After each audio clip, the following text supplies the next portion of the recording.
Excited to welcome back Governor Walz and Second Gentleman Doug Emhoff to Hotlanta.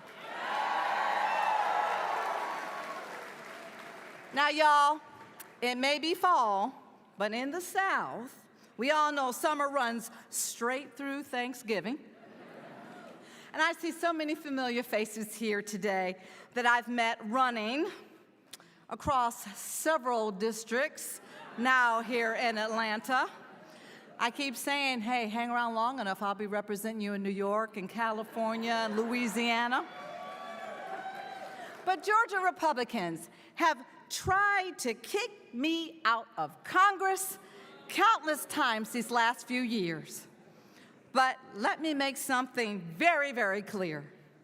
They don't get to pick who represents Georgia. You do. You do. So I am here for the fight. Are you with me? Lives are on the line this election cycle, and we must sprint over this finish line. And as I've been on the campaign trail working to elect Kamala Harris and Tim Walz, the word that keeps coming back to me over and over again is hope. And I'll have to say, I know a little bit of something about hope. It's what got me through the darkest season of my life when in 2012, I lost my son Jordan Davis to senseless gun violence, simply because he was just playing loud music in his car. Hope is what prompted me to stand up and to turn my pain into purpose.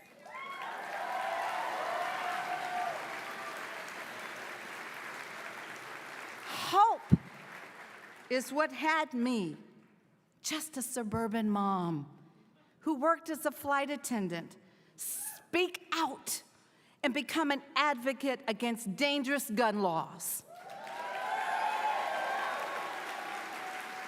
And hope is what I remember learning as a young girl in the civil rights movement with my parents, who led the Illinois branch of the NAACP and brought us along to all the marches and all the rallies across the country, including the March on Washington. Hope is what propelled my heart in 2018 to run in a district that was once held by Newt Gingrich and flip it for the first time in decades. And y'all, I flipped that district by 1 percentage point. But hope is what we all cling to in our darkest hours. But for those bold enough, it's also our first steps towards transformation. Today, we're all coming together because we've heard the vicious vitriol that's been spouted by extremists. And we gather as a show of force to tell the wave of hate and divisiveness afflicting our nation that we are not going back. Because we've seen hope. And this Tuesday, it's got 2 names. 2 names at the top of the ballot box across the nation. And those names are Kamala Harris and Walz. Woo!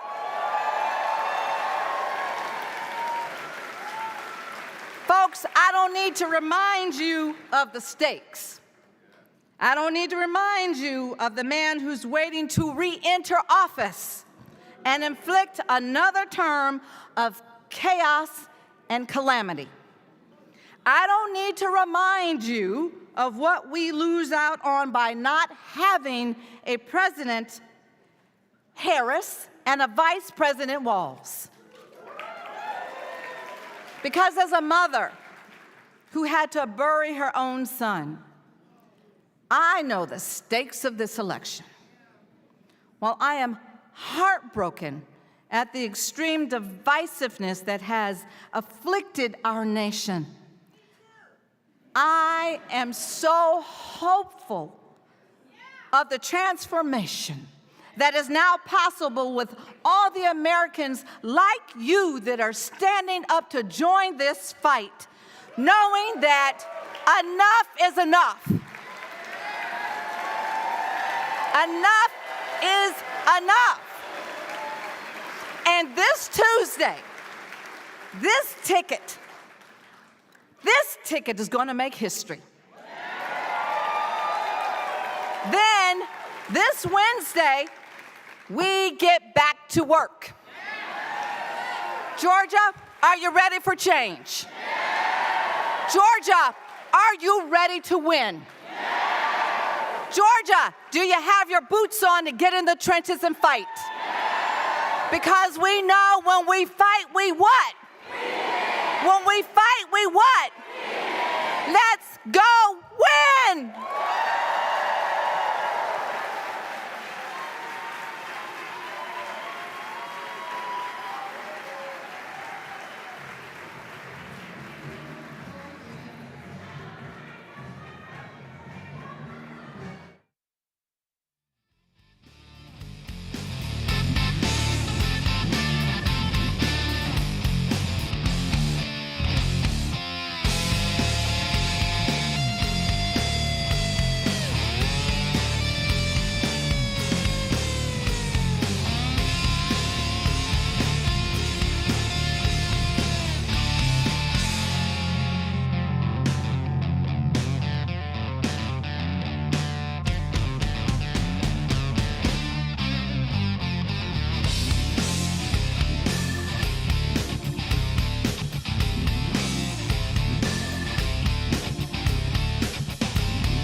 Please welcome Maya Harris.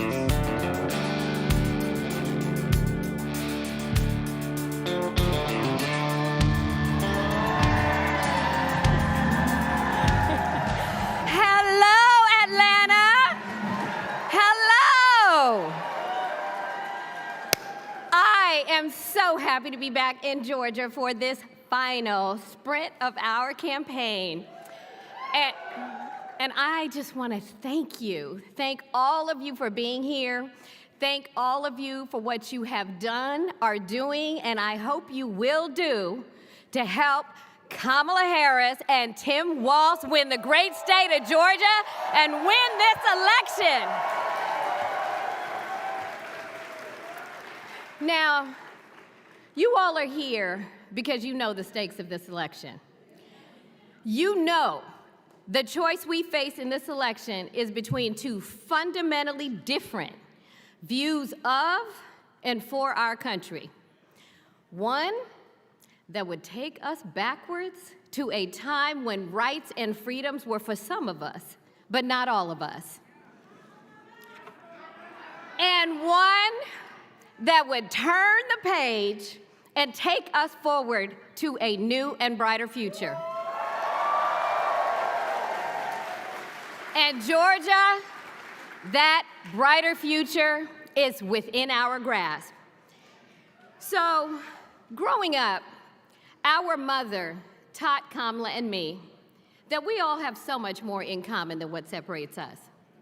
We can have different perspectives, different histories, different struggles, but the thing that binds us all together is the desire to be free, to fulfill our God-given potential.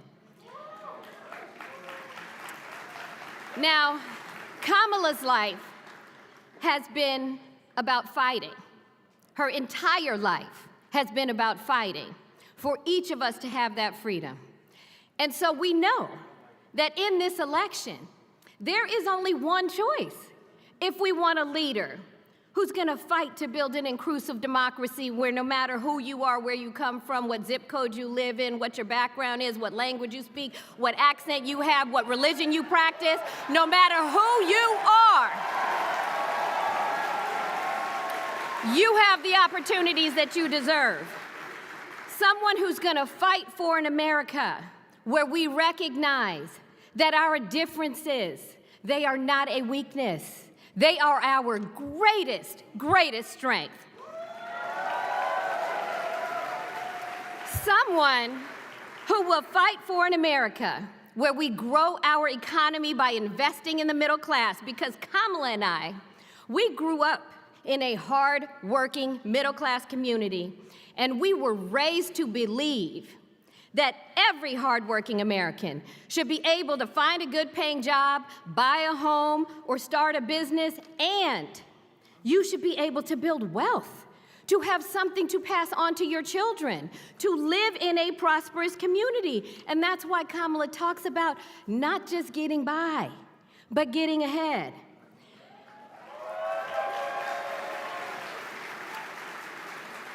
And listen, we know there is only one leader who's fighting for an America that trusts and respects women to make our own decisions about our bodies, our health, and our future.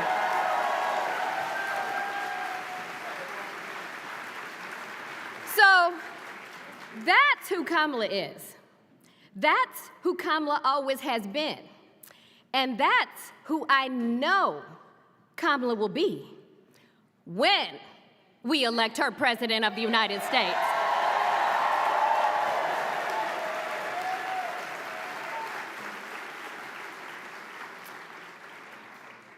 And Donald Trump, you know, we know who he is too. He has shown us over and over and over again. He thinks he's more qualified than women to make decisions about our health, our bodies, and our futures. We all know when it comes to reproductive freedom, he simply does not trust women, and he cannot be trusted.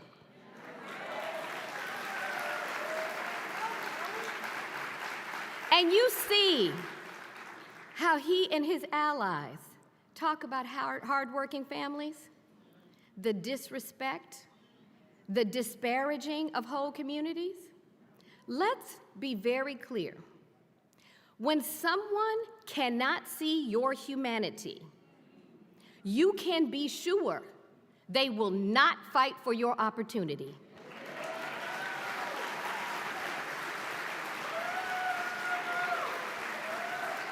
He will not fight for your family.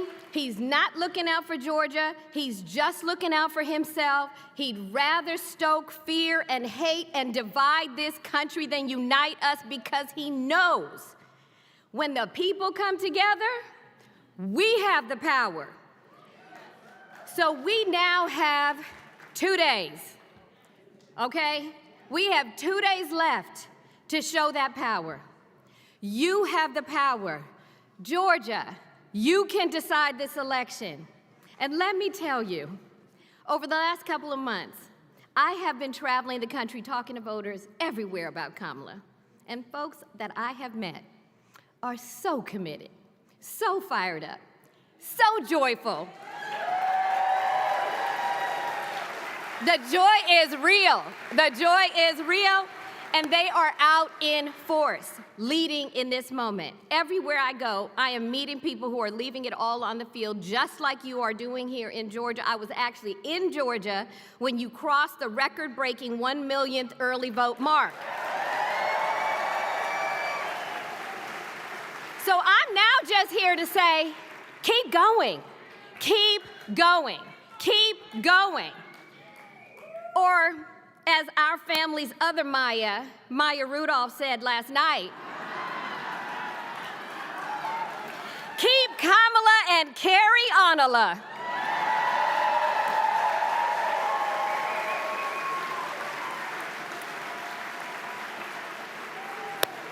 This is still a very close election.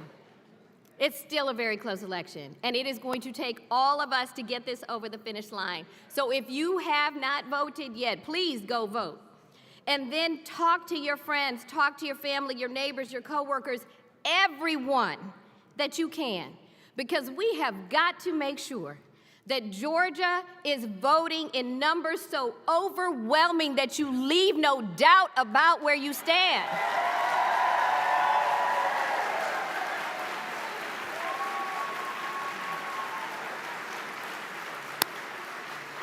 Y'all, we can do this. We will do this. If you all keep showing up like you've been showing up, if you keep doing the work, and I mean keep doing the work until the polls close and not a single more vote can be cast.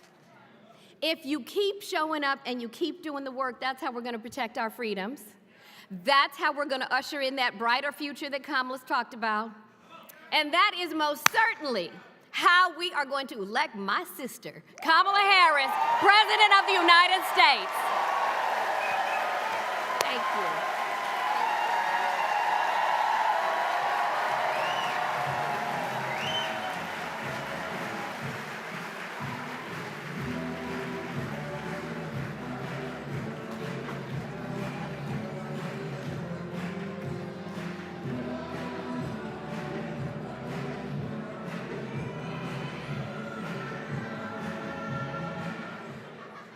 Please welcome Vice President of Programming for Young Democrats of Georgia and high school senior, Tyler Lee.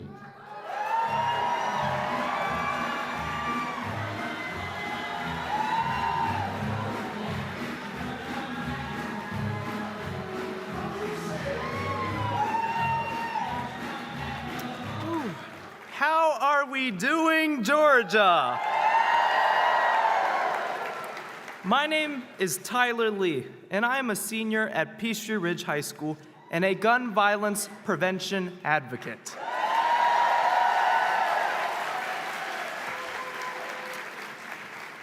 Last month, I turned 18 on October 14th.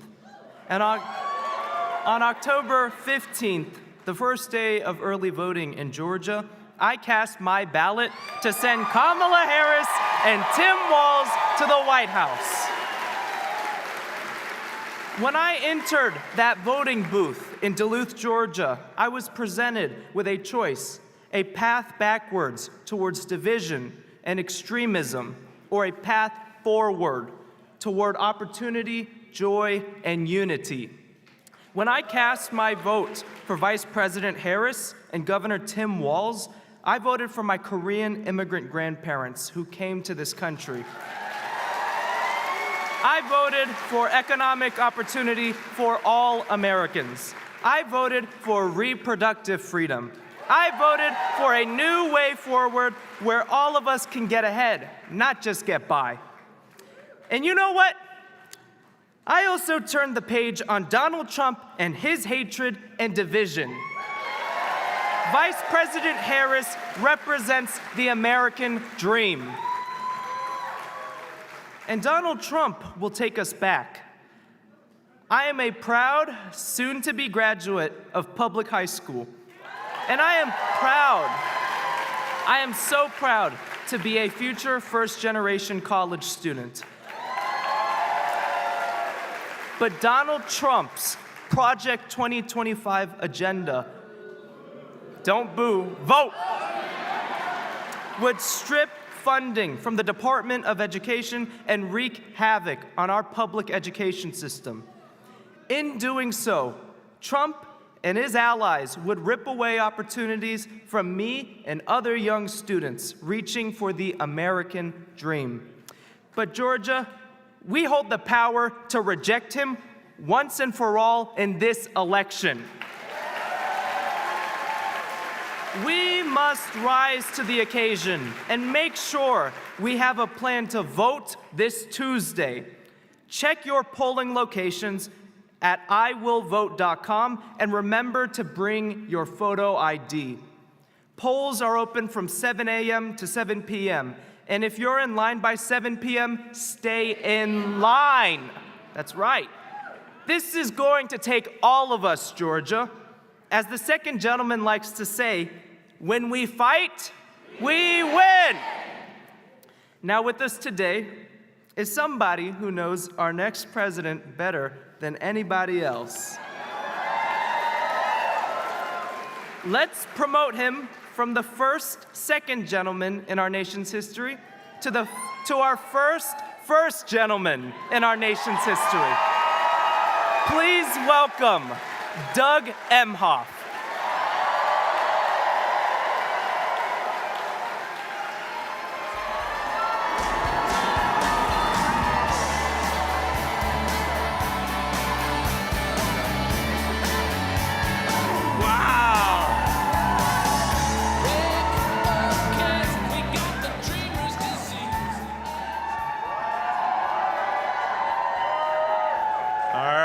Tyler, great job, man. Thank you so much. He got to introduce my wife, Kamala, too. It's pretty good. He showed me a picture.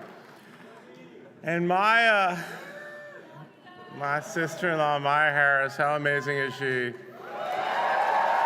But even after SNL last night, she's still my favorite Maya. Although the other Maya is pretty good, too, right? But I got to tell you something. We are right near the end. Just got a couple of days left, a couple of hours left. So it means so much to me to be on the road with family in these final days of the campaign, because family is what this is all about. Our daughter Ella was with me yesterday in Pennsylvania. Our son Cole joined me in Las Vegas a couple of days ago, and we actually got to see Kamala speak with J-Lo too. So, but we've gone everywhere. I have been all over this country, backwards and forwards, for the last 15 weeks. And what better way to finish strong than here in Atlanta with my pal, Governor Tim Walz. And man, you're in for a treat with Michael Stipe, the Warren Treaty, and John Bon Jovi. Now, I actually grew up about a few miles away from John Bon Jovi, believe it or not, New Jersey, Old Bridge, you know? And he's such a legend, but he's such an awesome person. The way all the things that he does for his community and his country, I'm very proud to call him a friend. And Kamala actually got to be with John and the Warren Treaty yesterday in North Carolina. And I'm thrilled that we're all here with you today. And John is with his wife, Dorothea. They've done so much for the campaign. Kamala and I are so grateful to them. And the proud son of Athens, Georgia, Michael Stipe. It's so surreal to me to be a lifelong REM fan. I mean, diehard fan. I mean, I saw him in concert in the early 80s, and the fact that he and I have become friends over the past several years is just incredible. But Michael has worked so hard. He's such a stalwart throughout this entire campaign, supporting us in so many ways, including performances for us in Pittsburgh and in his hometown of Athens, Georgia. And he's been all over social media. And the Warren Treaty, our new friends, I just got to meet them, but I've seen their video. Tanya, Michael, thank you so much for all you've done along with John. We appreciate you. Now let me talk and brag a little bit about Tim Walz. Tim is awesome. So I actually first met him when I was second gentleman, when I went to Minnesota for a small business tour. And Minnesota is ranked as one of the top 5 states to do business. And Tim's work as governor there is a huge part of that. So I can tell right away that this is a guy who just gets it. He's a great leader, he's a great dad, he's a great coach, and he's been an incredible running mate for Kamala. And I'm going to tell you this, Georgia. Tim Walz is going to make one hell of a vice president. All right, Atlanta. How are we feeling about winning right here in Georgia? Because I am so fired up by the energy in this room. And this is the same exact energy that we are feeling on the ground all across the state of Georgia and all across the country. And I tell you, we feel it every single time we see Kamala speak. I barely got to see her at all. You may have seen her in person more than me these past 15 weeks. And I hadn't really seen her speak in person since the convention. And I was sad about that. I caught glimpses. I'm out here working. I'm trying to help her get elected. I don't have time for it. I mean, we're doing this. So I went back, I was on the road. I wanted to make sure I could see that speech on the ellipse in DC. I wanted to see it. So, you know, to see her in front of all those people, I was just gonna say that. I was just gonna say, my wife, such a badass, but it was really the first time since the convention that I could kind of experience the whole thing with her. You know, getting ready at the residence. We rode together for the first time in a long time, seeing thousands of people lining the streets, waving at her. You can literally see people crying. You can see the emotion. That was just in the car. So surreal for me to experience that. And as her husband, but also as an American, as someone who loves his wife and loves this country, I have never been more proud of her. And we saw a president on that stage. We saw a leader with a positive, inclusive vision of America that we can all be proud of, and an America that we all have a place in. This is our country. And reflected in every face and every crowd at her rallies, and right here tonight, is the affirmation that Americans are ready to turn the page. We are sick of this guy, aren't we? It's been almost a decade with this guy. It is time to move forward, and move forward with my wife, Kamala Harris. People are tired. They are just sick and tired of this. We're sick and tired of being told we have to be angry all the time. We're sick and tired of hearing we have to be divided. We're just sick of it. And quite frankly, people I meet don't want to worry about politics all the time. They want to worry about their own lives. So as Kamala said it, I think we all agree, we are done. We're done. Turn the page. Because don't you agree, we have so much more in common as Americans than what divides us. We know that as friends and neighbors, and I see it everywhere around this amazing country of ours. And everywhere I go these days, I'm knocking on doors too. So have you knocked on doors? It's fun, right? So thank you for your hard work for those doors. So when I go canvassing, it's a little bit different because I got the Secret Service and I got all these people around me. But, so most of the time we're kind of going to a couple of houses that they know we're coming, but they're still excited. But I was in Las Vegas and someone comes running out of their house. I'm like, uh-oh, what's going on here? Comes running out, and it was a man who just flagged me down, and I just went up, and he said, I am a Republican. And he wanted to tell me that Kamala Harris was the first Democrat he's ever voted for in his entire life. He told me he could not take another Trump term. He could not take the chaos. He did not want his freedom taken away. He did not want his benefits, Social Security, Medicare taken away. And like so many like him, people are putting country over party. And that's what we need to do. And that's how Kamala is going to be as president. When she was a prosecutor, she never asked a victim if they were a Republican or a Democrat. She only asked, are you okay? What can I do for you? And she said that she will be a president for all of us, for all Americans.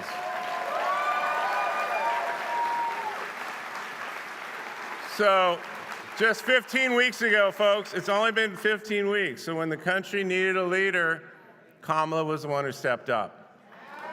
Kamala did what Kamala always does. She just put her head down and she went to work. She secured that nomination. She united the party. She picked an incredible running mate in Governor Walz. And Kamala and Tim have put forth a policy agenda focused on you, your health care, your cost of living, your goal of starting a business, your path to building generational wealth, and protecting your fundamental freedoms. Her solutions to the challenges you face come from listening. She actually listens. And Kamala always asks me, Dougie, how was your day? And we talk about the people that I meet, that she meets, and the stories that you share with us, the struggles, your dreams. My wife cares about what your life is actually like. She understands the hurdles in your way. And she has actual, concrete plans to keep you moving forward. But we know this campaign has required more than having the right policy proposals. Kamala had to take on Trump and his little sycophants each and every step of the way. You know, those little, so unbelievable. And she did it making her case. She did it on the debate stage, and she's done it all across America. She's done it because women are dying. They're dying right here in Georgia because of the Trump abortion bans in more than 20 states. Women like Amber Thurman. Now, Trump saying he will protect women whether they like it or not is, come on, come on. Oh, and he's also saying that RFK Jr. will be in charge of women's health? Does that sound like a good idea to you, Georgia? Women want rights. They don't want protection. Women want rights. They don't want protection. And they're not going to be gaslit and lied to by the guy responsible for taking those rights away.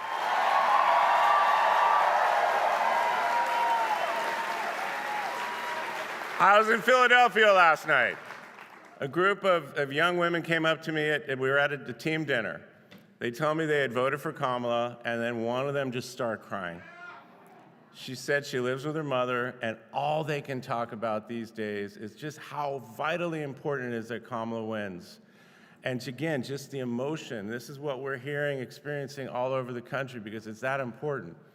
She's talking about her own rights, but everyone's rights, and also about what's going to happen in the future. So, look, we need to take this very seriously right now. I mean, we're right at the end, and I know you all see that. And what we need to talk to some of these folks that just don't quite get it yet, what an actual threat this guy is. Because you got to listen to what he's saying. It's not just a threat to reproductive freedom. It's a threat to all of our freedom, our very democracy. Just today, earlier today, I couldn't believe it, Trump said he shouldn't have left the White House at the end of his term. He said that. He just said it an hour or so ago. Imagine that. And Trump and his team are already making unfounded claims of cheating in this election. After the big lie when they, forced all these states under the guise of election integrity to strengthen or, make it harder to vote, now they're still complaining.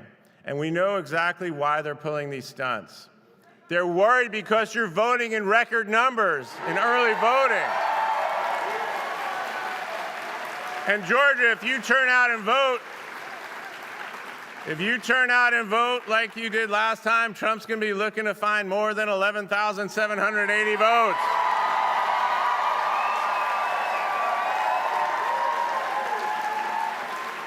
And this guy was a terrible business person in his business, so-called business career. He's a terrible president on the economy.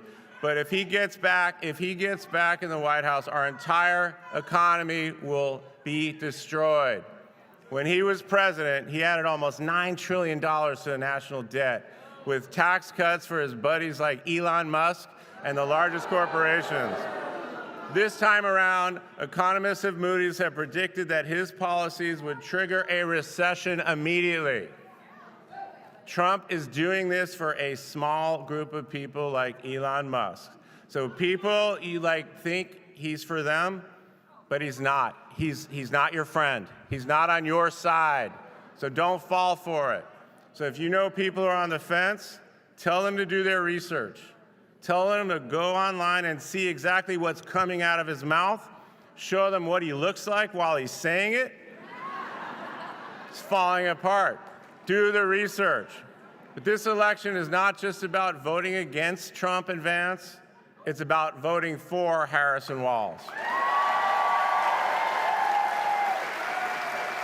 Over the course of this just 15-week campaign, it's only been 15 weeks, Kamala has shown the entire country and world that she is ready to be president.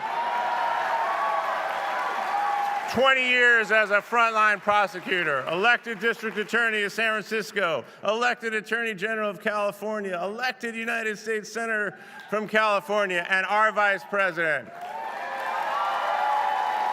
I would say she's qualified and ready to be commander-in-chief on day one. She will be a strong leader on the world stage. Why? Because she already is a leader on the world stage. She doesn't need to train for that. Kamala has made her argument, and America loves what it sees.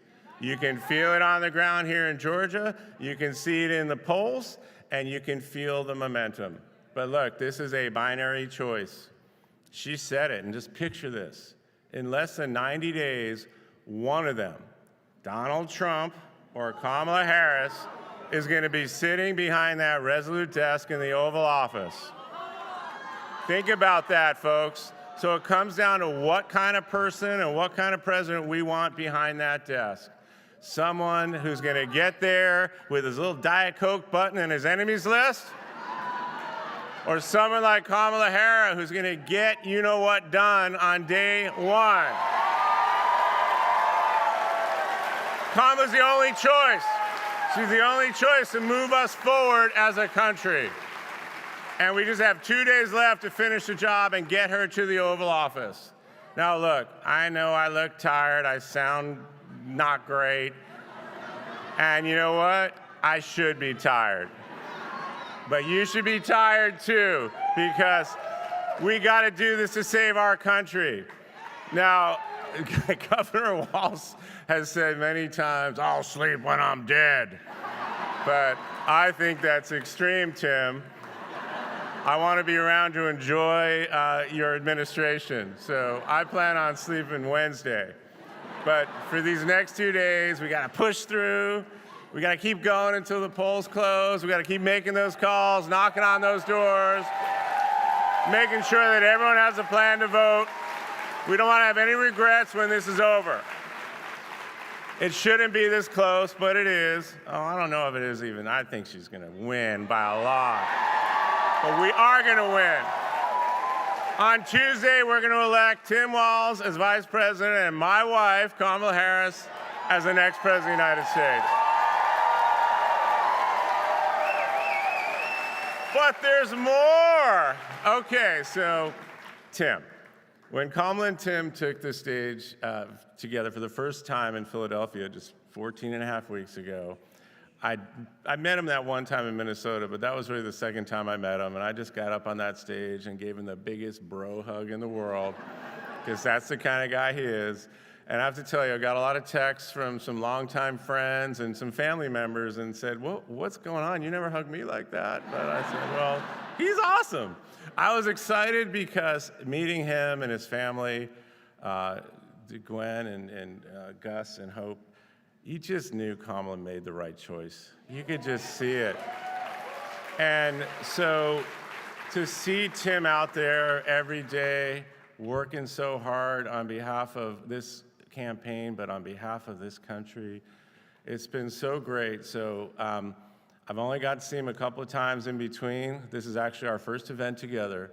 So I get to bookend that big bear hug from day one. Hopefully we get to repeat it when he comes out here. It is my honor to welcome to the stage a veteran, a teacher, a coach, a governor, a father, a man who embodies what it means to be an American and what it means to serve, and a leader who is ready to get to work on day one as your vice president.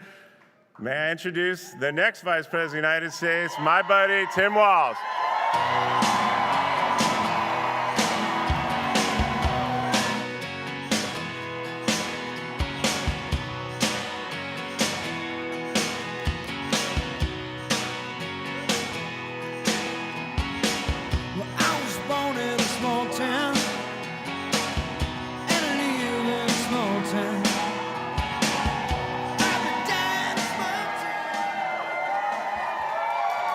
Wow, hello Atlanta.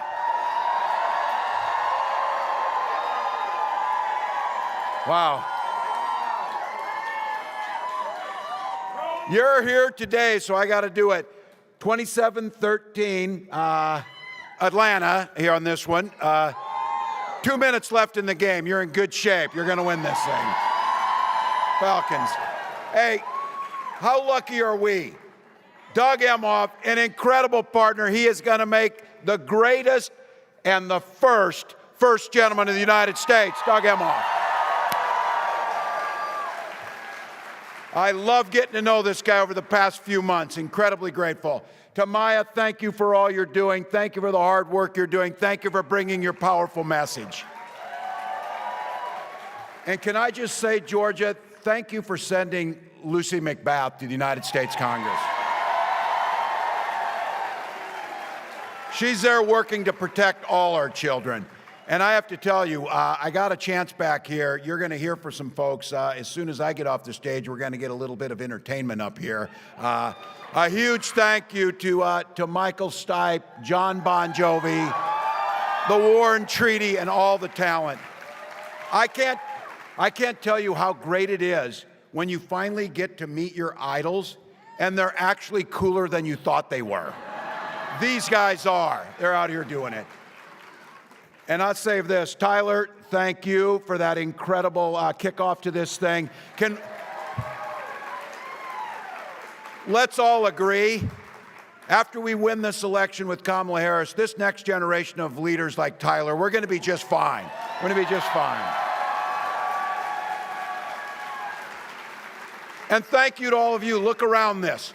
Look around this room. You could be anywhere. You could be doing anything at home. Hell, you could have been watching the Falcons. You could have been doing all that. But you didn't. You came here simply because you love this country. Thank you for that. Thank you.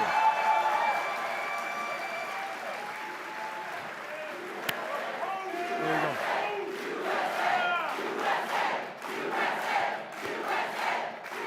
go. Wow. What a privilege. You've been hearing it, and we've been saying it, how many months we had, then how many weeks, then how many days. Folks, we're down to about 48 hours. About 48 hours. 48 hours to not just shape the next 4 years, but to shape the next 40 years and generations to come. Now, I know for this room, because I want to be clear, I understand clearly that I am preaching to the choir. But our recital is in 2 days, choir. And we need to sing. We need to sing. So there are folks out there, though, that still haven't made up their mind. And I know you've heard it from folks. It's kind of hard to believe, but you've heard them from them. This is the line I get from folks I know, family, some of these, you get them. They say, well, you know, I really can't stand Trump and the stuff he does. And we're all saying, oh, really? You know, after this. But then they pivot to this. But he was good on the economy.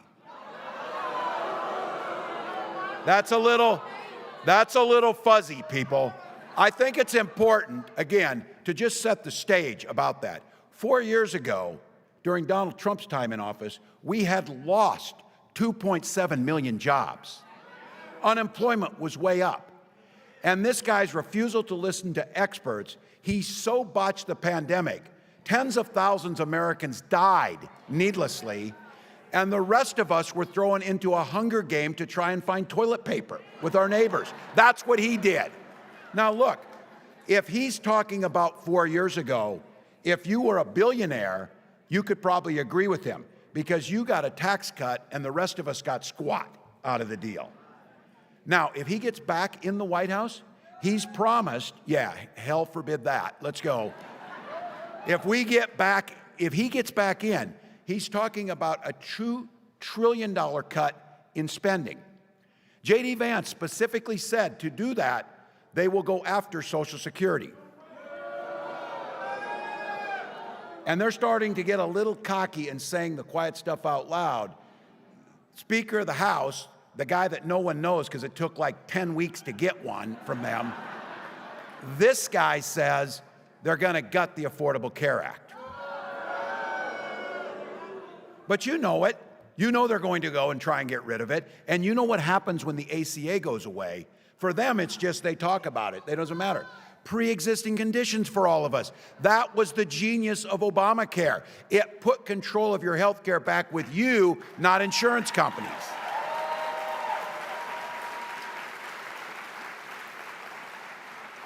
Now, Donald's had 9 years to come up with a plan for health care. He's now morphed it into concept of a plan. But look, he tries now because the ACA is popular. People kind of like having health care. They kind of like taking their kids to the doctor when they need to. They kind of like not going broke and losing their houses because they had a health scare. So it's really popular. But that didn't stop him the first time. He ran on repealing the ACA. He signed an executive order to try and repeal the ACA. He signed on to a lawsuit to get rid of the ACA. And 60 times, he, along with the Republican Congress, tried to get rid of it. Had it not been the courage for John McCain, we would have lost the ACA.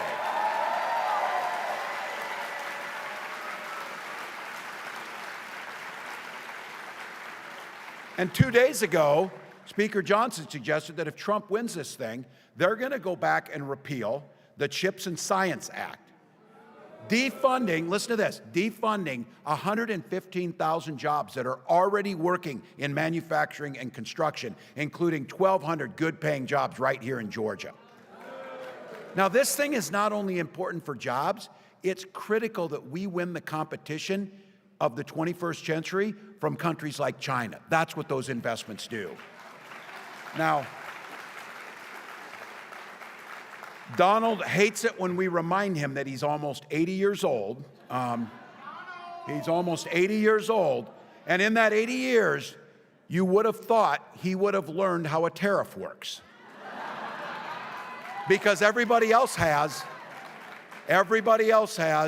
CEOs of Black & Decker, Columbia, and all these companies say, if Donald Trump gets his way and he puts this tariff on, it will add 20% to virtually everything you buy, costing all families about $4,000 a year. Anything you get, right out of your pocket.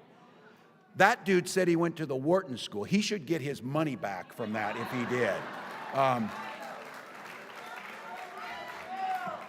Look, you heard Doug say it. You heard everybody say it.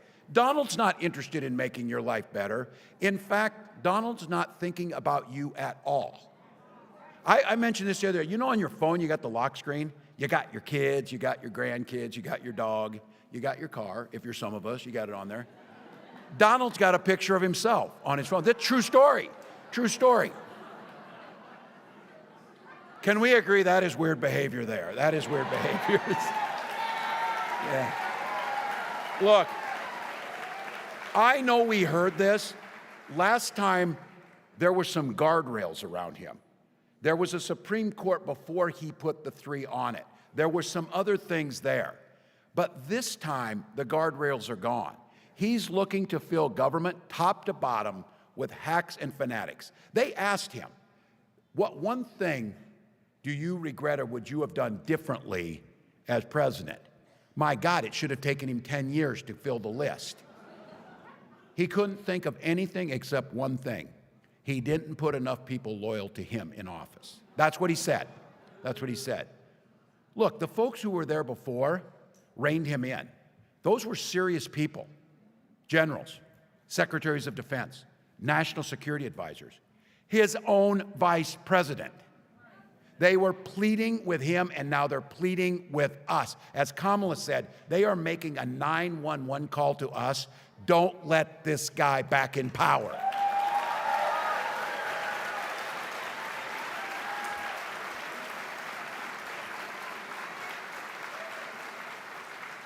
Look, I know people are stressed. There's a few good things in this, too. Just think about this. After about 48 hours, we win this thing. We have President Harris.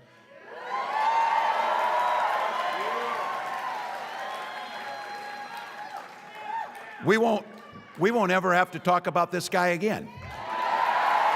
Never.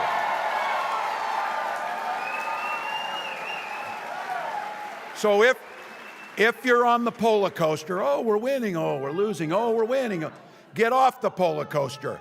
Get off the roller coaster and do something proactive on this. If you want to get rid of the anxiety, go vote. Go vote.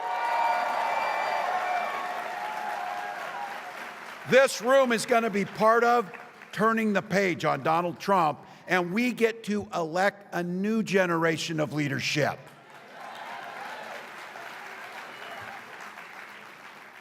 Not only do we get rid of this guy and not have to hear from him or see him on TV or listen to the nonsense again, we get to do what we saw and the world saw from the ellipse on Tuesday.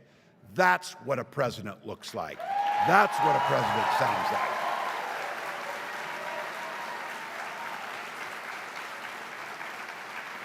That is a president for all Americans with vision and compassion and grace, offering us a new way forward. Look, she promised you, we are not for sure. She promised you on day one, she is not going into the White House with an enemies list. She's going in there with a to-do list to improve your life. And we've been clear, right at the top, lowering the cost of living and putting more money back in your pocket. That is her priority every single day. For starters, she talks about, and we will do this, enacting the first ever federal ban on price gouging. Now, I'm out there talking to people.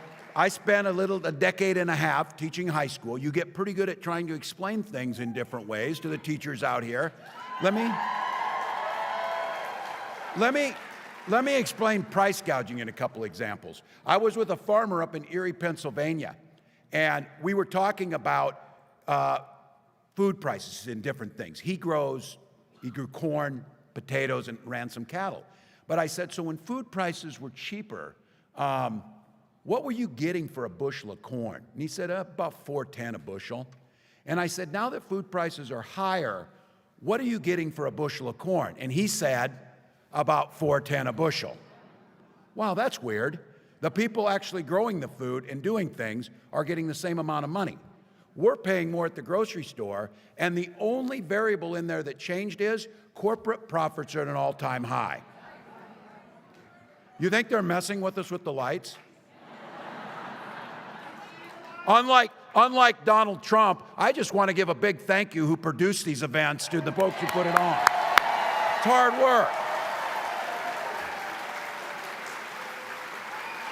It's hard work. Usually that's me leaning on the light switch mostly, so that's what you know. But look, Kamala's got a real plan here. 100 million Americans will see a tax cut in the middle class, including the most important tax cut we can implement. We did it during COVID. That's the child tax credit. $6,000, the child's first slide.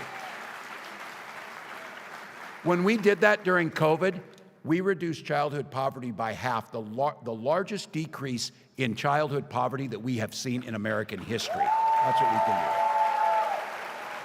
do. And extending the cap of $35 on insulin to everyone in the country.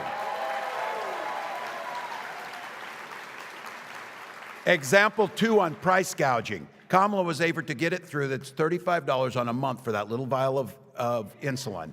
And that's for seniors. That is life-saving that they need. Now, in Minnesota, we extended it to everyone because we had a young man, Alex Smith. Alex aged off his parents' insurance, and he started rationing his insulin. He died. He died because of that. His mom, Nicole, came to the state capitol and said, never again should a family go through this type of trauma for it. And we extended the $35 to everyone in Minnesota. That's what Kamala's asking for. But here's the kicker on this. Those of you who know this, that little vial that now costs $35 and she wants to extend to everyone, in Minnesota before we did that, they were charging $800 for that. Many times insurance wouldn't pay for it. Here's the real kicker. It costs $5 to manufacture it. Now, health is a fundamental piece of what we're doing, protecting the ACA, protecting pre-existing conditions, and she has proposed something that is transformational, having Medicare pay for in-home care for our seniors. Big deal. Big deal.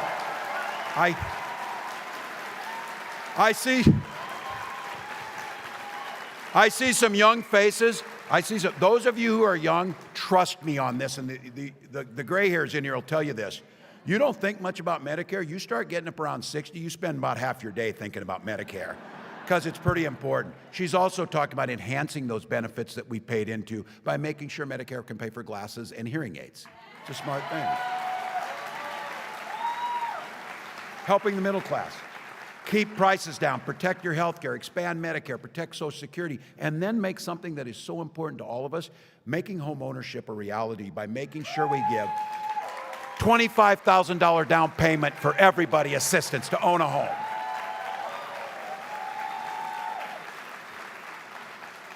And there's folks that have a dream. To start a small business costs about $40,000, the initial startup cost. We offer a $5,000 tax credit presently. Kamala is proposing that we up that to $50,000 to give more people the opportunity to start their American dream. Now, folks, that's part of our plan around an opportunity economy. It is not a concept, it is a damn plan that works. I'm proud of it. I'm proud of that plan. You know something, we get asked too, because Donald Trump, his plan, adding tariffs, tax cut for billionaires, the economists all said that will add $8 trillion to the deficit. He is already the king of debt. He called himself that. He ran up more debt, and it took the national debt higher than any other president before him. So we got asked, how are you going to pay for these programs? I said, well, for starters, Donald can pay his damn taxes to the federal government, which he hasn't done. Because these guys are trying to fundamentally rework this country, making it harder to form unions, pushing workers down, shifting wealth to the few billionaires at the top, while the rest of us get the scraps that are left. Now, it's not just a haphazard thing. They really do have a plan. It's called Project 2025. It's very clear. Some of you heard me say this. I know this about football. If you're going to make a playbook, you're going to run the plays. And this playbook is a damn nightmare for the middle class. First and foremost, I want this repealing all of the good things that we know could be done, but there's so much in here that goes beyond the economic shift of wealth to the top, tax cuts for the wealthiest, gutting Social Security, gutting Medicare, making it more difficult to form a union. There's also basic freedoms in here. Some of you are old enough, and there's some of you in here, I bet, that at one time were independents or Republicans, maybe John McCain's Republican Party or a Reagan Republican, maybe, some of those folks. That's different than these guys. When Donald Trump talks about freedom, that's the freedom to be in your exam room. That's the freedom to be in your bedroom. That's the freedom to tell you what books to read. That's the freedom to force their religious beliefs on you. Those are the things they're talking about. When Kamala talks about freedom, she means the people should be free to make those decisions, not politicians.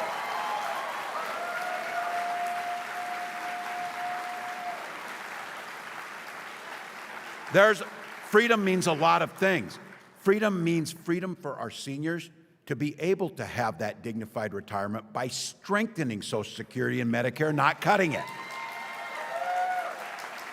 And to all of you in here, the freedom to dress your little ones up in their best clothes, send them to school in classrooms where teachers are paid a fair wage and the school is funded. And the freedom of those little ones to be children and not be shot dead in their classrooms.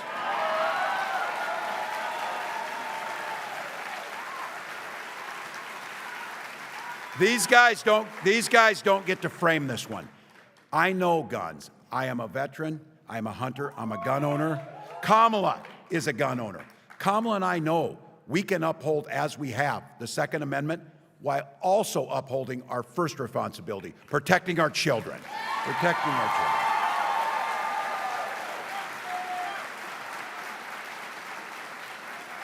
These are the freedoms we're talking about. I want to talk in this one. We got a great group in here, but I want to talk to the guys in the room for just a second. I want you in your mind right now, think of those women in your life who you love, whether it's moms, sisters, daughters, wives, aunts, friends. Literally, this election, their lives are at stake on how we vote. Quite literally. Donald Trump appointed those Supreme Court justices, who, by the way, lied in their confirmation hearings and said that they would uphold Roe versus Wade. They didn't. They overturned it. And he brags about that. What he's bragging about is he's glad that your daughters, your wives, those women you love in your lives, are now put more at risk and have fewer rights than their mothers and grandmothers. That's what he's bragging about.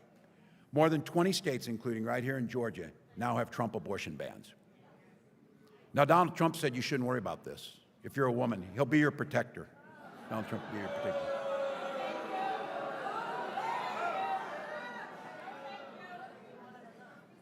He can't even open the door to a garbage truck, let alone.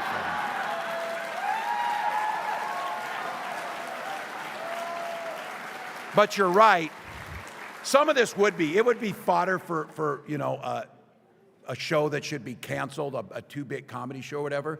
But this guy's asking to be back as President of the United States, and he's bringing a vengeance, and he's been very clear, talking about using the military against our own citizens, weaponizing the Department of Justice and doing that. So he's incredibly dangerous. Not only did he say he would be your protector, when he got a little blowback on that, he said, I'm going to do it whether the women like it or not. Look, to be fair, that's how he's lived his life, and a jury of his peers agreed. You see what I did there? But look, Here is really truly what we're seeing now, though.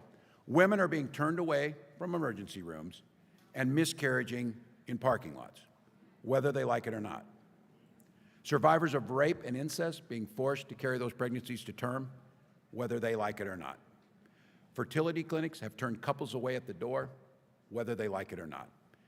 For so many of us in this room, all of us in here, it's personal. For Gwen and I, it was infertility issues. And because we had access to fertility treatments, we were able to have a family. And I'll be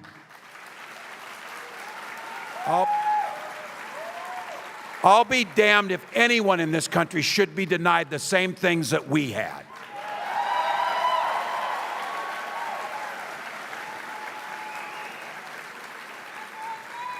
When we hold the Senate, when we take the House of Representatives and they pass a reproductive freedom bill, President Harris will sign it into law.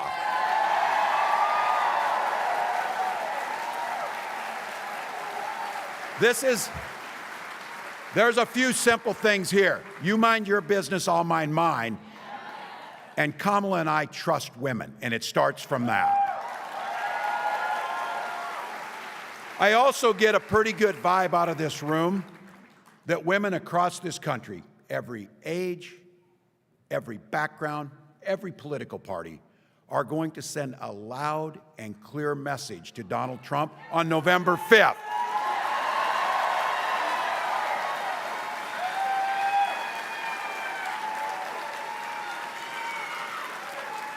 Whether he likes it or not.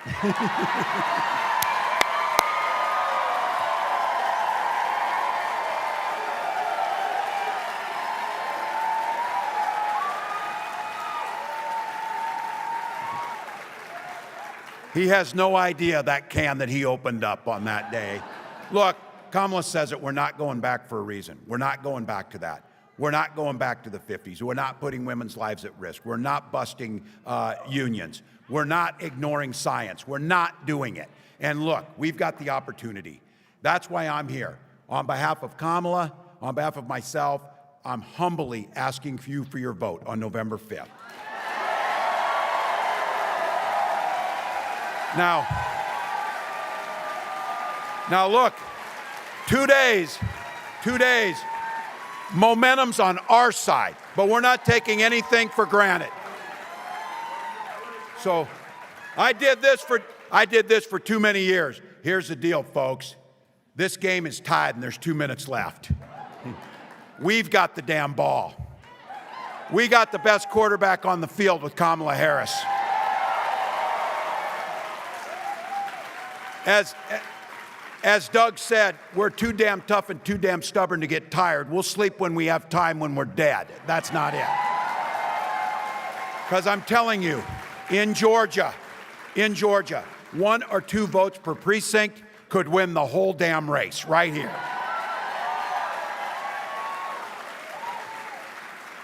I heard you talking about those 11,700 votes. I'm in agreement with these folks. Let's win this thing by more than that here in Georgia. Let's win it by more.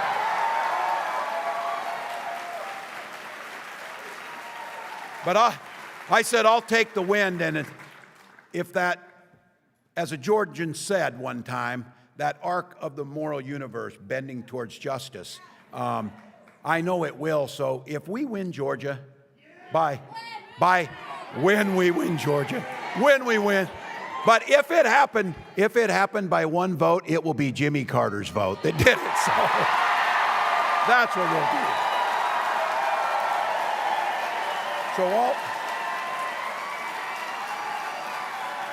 So all of you here, Georgia, you got a proud history down here, and I know this will happen at some point, years in the future, when you're sitting in that rocking chair on the porch and you're rocking away as an old person, and a little one comes up to you, coming home from school, where they're studying the 2024 election, when the American experiment survived, and democracy stood tall, and the rule of law held. That little one's gonna say, what did you do to make that happen? And your answer is every damn thing we could.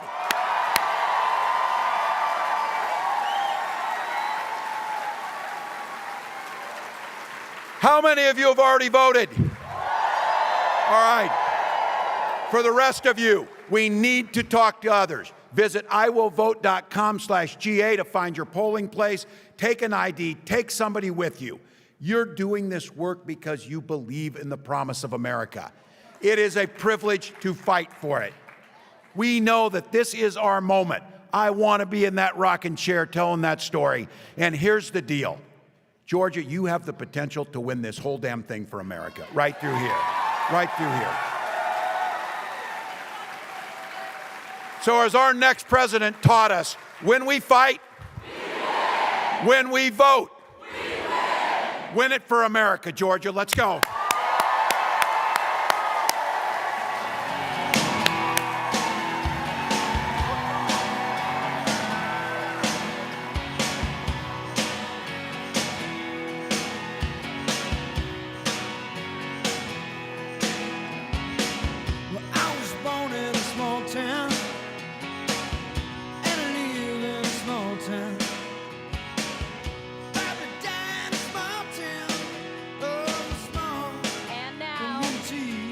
Welcome, Michael Stipe.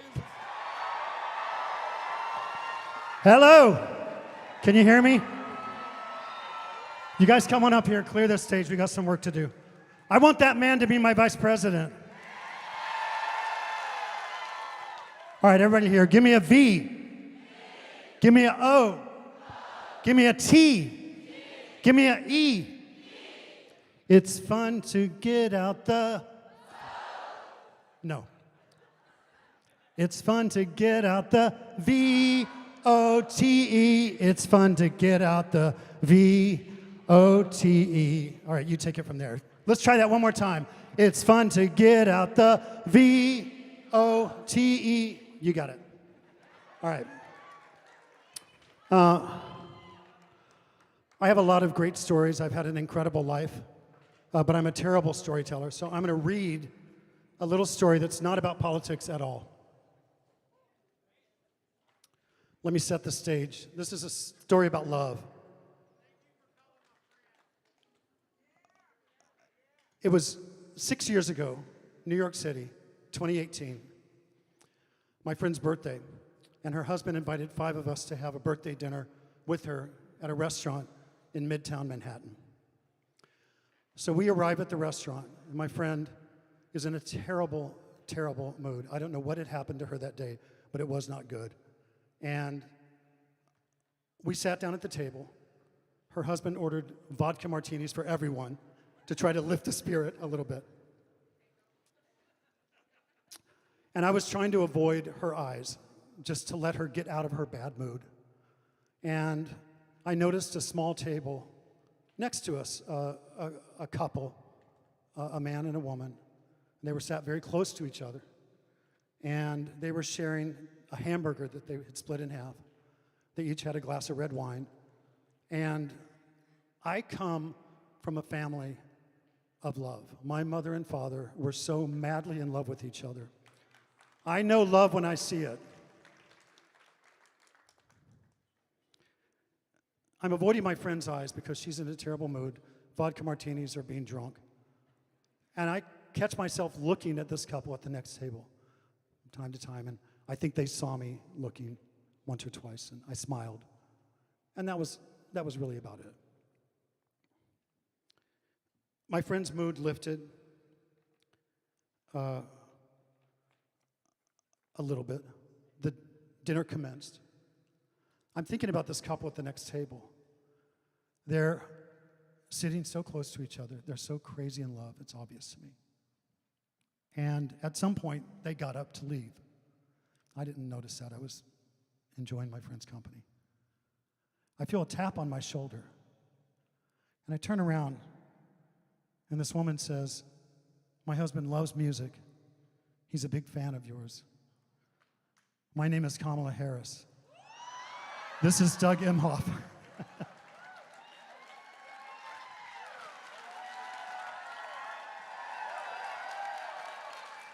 And I stood up and we shook hands, and that was about it. I just want to say, from that New York City restaurant, 6 years ago. These people are real, genuine, crazy in love with each other. And what a joy it is to see that then, privately, just the two of them enjoying each other's company, and now to see and celebrate that type of dedication and that type of love on a national and a global stage. Thank you.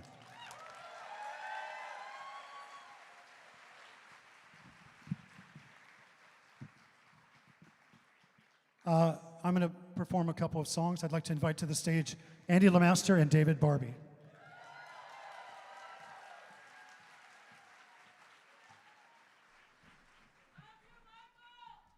I love you too. Thank you. Can you all hear me okay? Did you like my Village People reference there?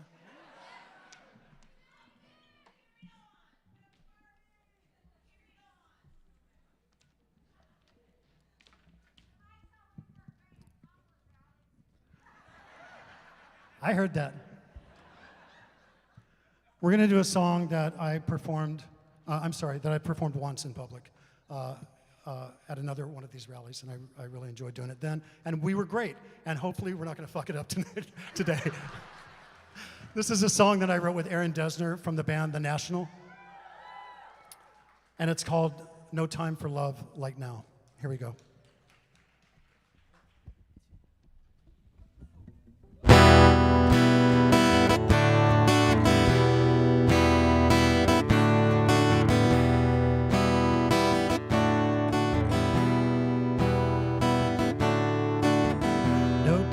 For breezy, no time for arguments, no time for love like now.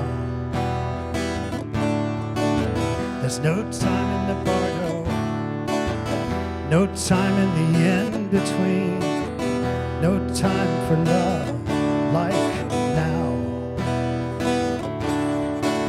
There's no time for dancing, no time for undecideds, no time for love like now. Where did this all begin to change? The lockdown memories can't sustain this glistening, hanging free fall. I turned away from the glorious light and I turned my head and cried. Whatever waiting means in this new place, I am waiting for you. There's no time for honey, no time for psalms and thresholds, whispers, sweet prayer sigh. Where did this all begin to change? The lockdown memories can't sustain this glistening, hanging free fall. I turned away from the glorious light. I turned my head and cried. Whatever waiting means in this new place, I am waiting for you. Your voice is echoing love, love, love, love, love. I hear it far, far away. And I am waiting for you. Yes, I am waiting for you. Whatever waiting means in this new place, I am waiting for you. Yes, I am waiting for you. I am waiting for you.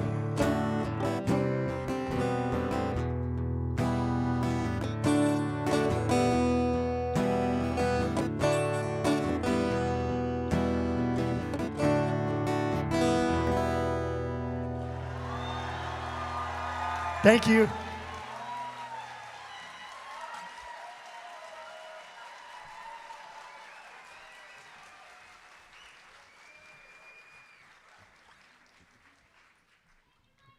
You're welcome. Thank you for being here, and thank you all for voting or getting ready to vote.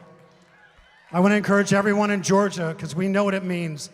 We've been here before. We know what it means when you get every single person in your community, your church, your skate club, whatever the hell it is.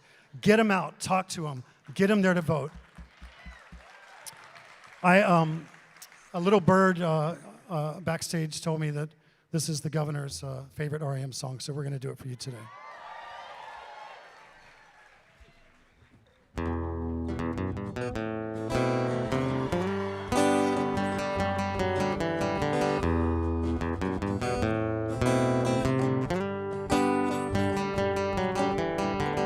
The walls are built up, stone by stone. The fields divided one by one. And the train conductor says, take a break, driver rate, take a break. We've been on the shift too long.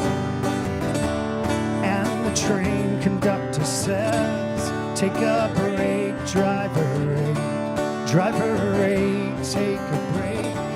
We can reach our destination, but we're still a ways away. I saw a treehouse on the outskirts of the farm. The power lines have floaters so the airplanes won't get snagged. The bells are ringing through the town again. The children look up, all they hear is sky blue bells ring. And the train conductor says, take a break, driver rate, take a break. We can reach our destination, but we're still a ways away. But we're still a ways away. A way to shield the hated heat. A way to put myself to sleep. A way to shield the hated heat. A way to put myself, my children to sleep.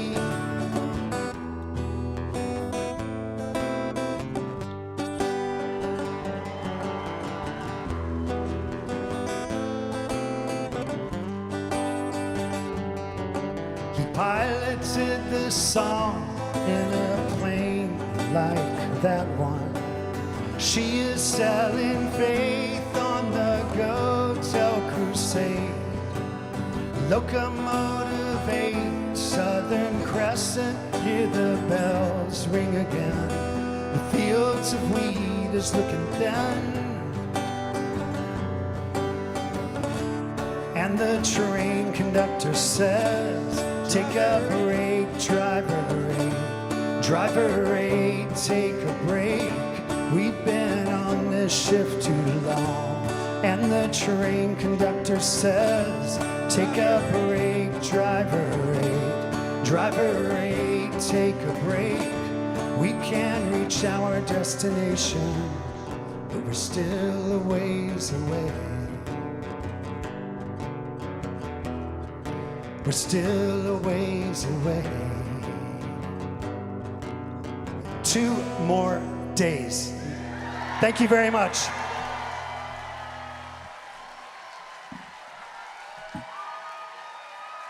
Thank you.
Jovi and the War and Peace.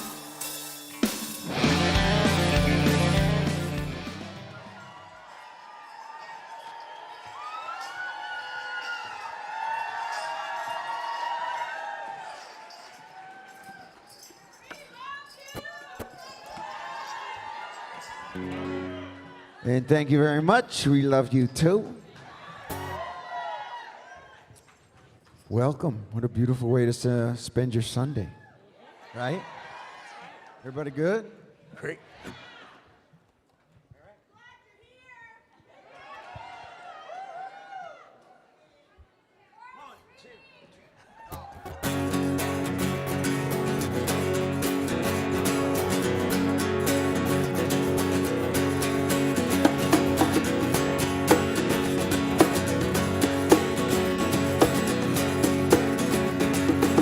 Come in and leave your mind open. It's time we let love in. Mother, Father, I am broken, barely breathing, but I'm hoping there's forgiveness for my sins. I had a dream last night, and in that dream I lost my sight. Life left me deaf, dumb, and blind. Woke up to realize we're still asleep with open eyes. We are building this house of love. We're building this house, building this house. This is the people's house. From sea to shining sea, the Rocky Mountains built these walls. These are our city streets. No wrecking ball is gonna knock it down. Nobody's gonna come steal the keys. This is the people's house, the house of you and me. Time for the turning of the page. It's time to say goodbye to ways have changed. No crying to look out for each other. Father, mother, sister, brother, can't keep fighting one another. We are building this house of love. Building this house, building this house. This is the people's house. From sea to shining sea, the Rocky Mountains built these walls. These are our city streets. No wrecking ball will come and knock it down. Nobody's gonna come and steal the keys. This is the people's house, the house of you and me. Yeah.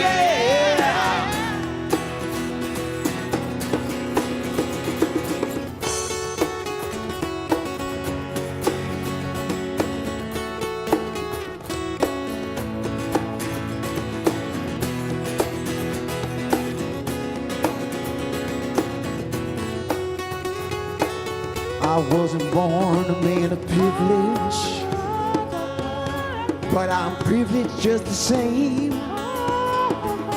No way, no rights to wave the stain, no truth that hide us from the shame, till we all believe in change. We are building this house of love. We're building this house, building this house. This is the people's house. This is the people's The house. sea, the shining sea. The Rocky Mountains built these walls. These halls are our city streets. No wrecking ball will come and knock it down. There ain't nobody gonna steal the keys. This is the people's house, the house of you and me. This is the people's house.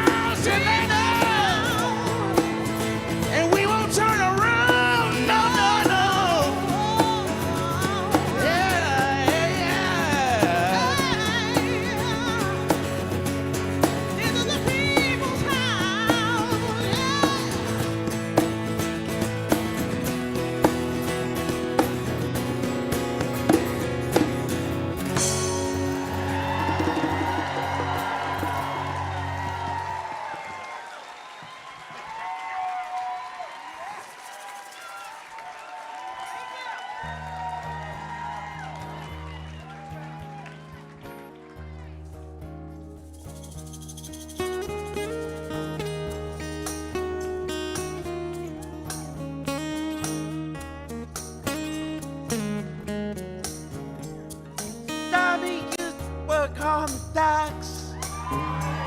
The union went on strike. He's down on his luck. It's tough. It's so tough. And Jean works down the road day, working for a man. She brings home a people love. For love. This year we gotta hold on to what we got. Doesn't make a difference if we make it or not. We got each other, and that's a lot for love. We give it a shot. Oh, we living on a prayer. Shake my hand, we'll make it, I swear. Living on a prayer.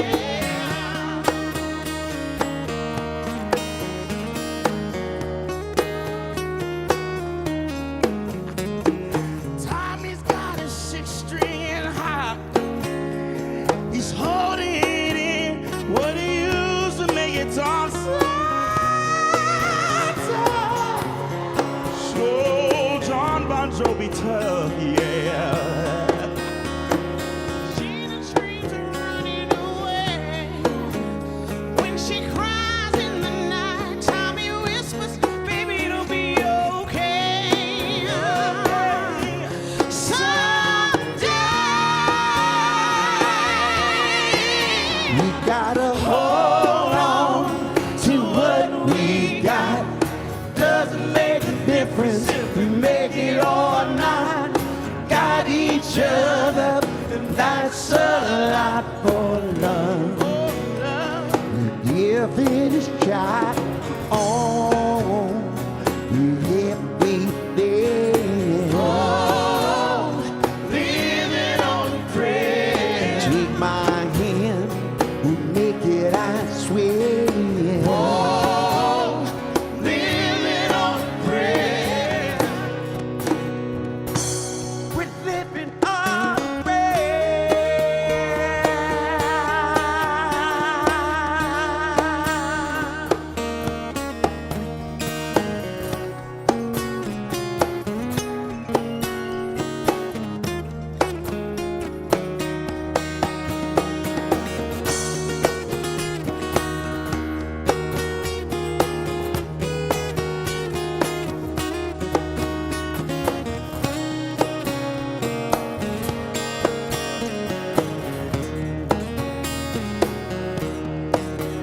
Gotta hold on, ready or not.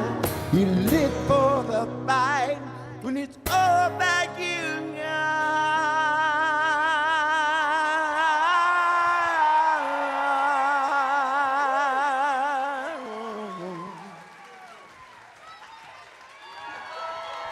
And I say, oh, we there.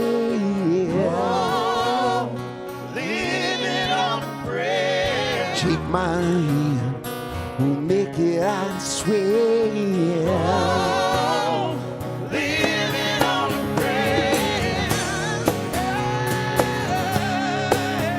If we living on a prayer. You shake my hand, make it, I swear.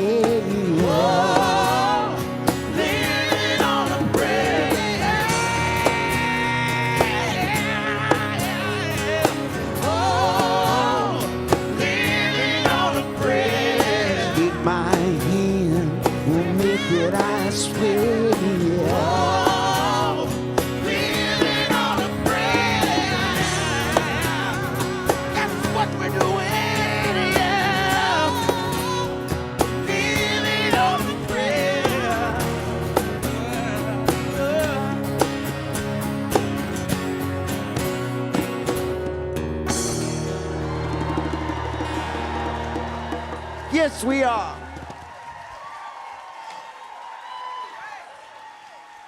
Thank you. Thank you very much. Governor Walz, Doug, it's great to see you. It's great to be here with you both. It's a wonderful day. My name is John Bon Jovi, and I am proud to be here to support Kamala Harris and Tim Walz to become the next president and vice president of these United States of America. Now, I have one simple question for you. Georgia, who can we rely on to unite us when we are, in fact, at our most divided? This great country adopted a motto in the year 1782, E pluribus unum, which in Latin translates to out of many, one. These words, they're ring very true today. Now, we can move forward embracing what makes us different, because what makes us different is actually what makes America great. We, the people, hold the power to decide our future. In Georgia, you may very well have the deciding vote come Tuesday night in this election. I'd like to add that, in fact, you all know I'm from the great state of New Jersey. But my son Jacob is a registered voter in Georgia, and he has moved to Georgia with his wife. So he's cast his ballot here already for Kamala. Now it is in fact time that we move forward to the polls, Georgia. Election day, as you know, is Tuesday, November the 5th, the day after tomorrow. So be sure that you bring your ID and then make your voice heard and vote, because the world is counting on you. This is the people's house. This is the house of you and of me. Now, these wonderful folks that are standing to my right and to my left, Michael Trotter and Tanya Trotter, also very well known as Warren Treaty, my dear friends. And if I may, I'd like to introduce to you Michael Trotter, who is in fact a war veteran, a wounded warrior in the Iraq War. And my dear friend would like to say a few words, if you would. Thank you. Thank you. Thank you, John. Atlanta, what's up? What we doing, huh? Thank you, John, for this opportunity. And I want to say this. I am a son of America. My wife is a daughter of an immigrant. And I want to tell you real quick about a quick conversation I had with one of Georgia's brightest stars, a star that will never, ever dim, though he is no longer with us. And that's Mr. Good Trouble, Mr. John Lewis. I said, John, if you could tell me anything, what is it that you want to tell me? He said, Michael, I need you and your wife to get into good trouble. And that's what I'm going to do for this next few seconds that I have right here. My mother, Deborah Trotter, taught me a long time ago to never eavesdrop. But when I raised my hand to protect and defend the Constitution of the United States of America against both foreign and domestic enemies, it afforded me the opportunity to eavesdrop. And let me tell you what I heard in those rooms of those foreign and domestic enemies. I hear this question that they've been asking about Atlanta. They've asked about Dr. King. They've asked about Andrew Young. They have asked this question, and the question is this: how is a Harris and a Walz ticket still standing? We've thrown everything at them. We've thrown evil remarks. We've thrown lies, and we've raised up fear. And they still stand. Well, let me tell you, I've got that answer right here in Atlanta. They are standing because they got the blood of the people pumping through their veins. They've got the will of the people in front of their agendas. And just like Atlanta, they know how to bounce back and fight back and stand for the people. And this is the people's house. Now go vote. Tell those people who think they don't matter, you matter more than you know. Go vote. What are we going to do on November 5th? Go. What are we going to do? Go. That's right. Make noise, Atlanta. What's up? Can I get an amen from Michael Trotter? You know what? I don't want to go home. I don't want to go home. How about if we just do one more and I ask Mr. Michael Stipe to come back up here and join us? Michael, come and do me a favor, my brother. Please join us up here. One more. One of your biggest hits. Michael Stipe, ladies and gentlemen.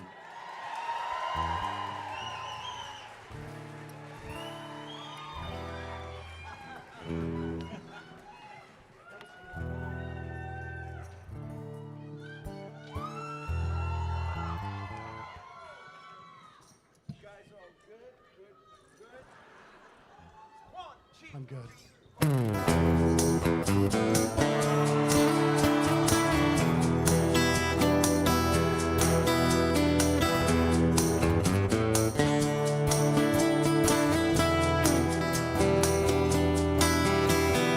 This one goes out to the one I love. This one goes out to the one I've left behind. A simple prop to occupy my time. This one goes out to the one I love.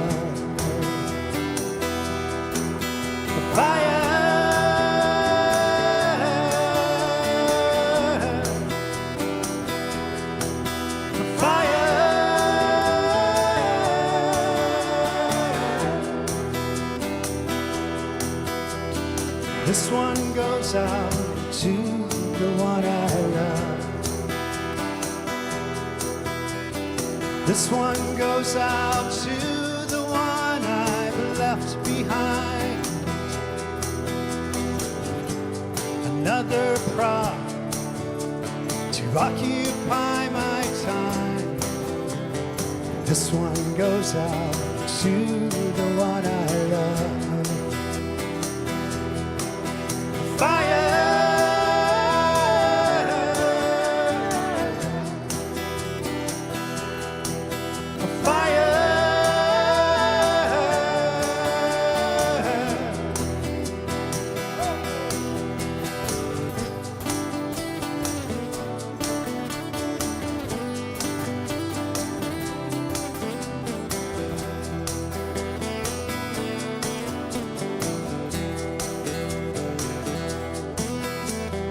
This one goes out to the one I love.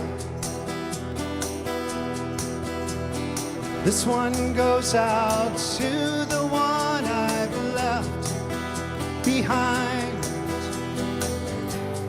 Another prop has occupied my time. This one goes out to the one I love.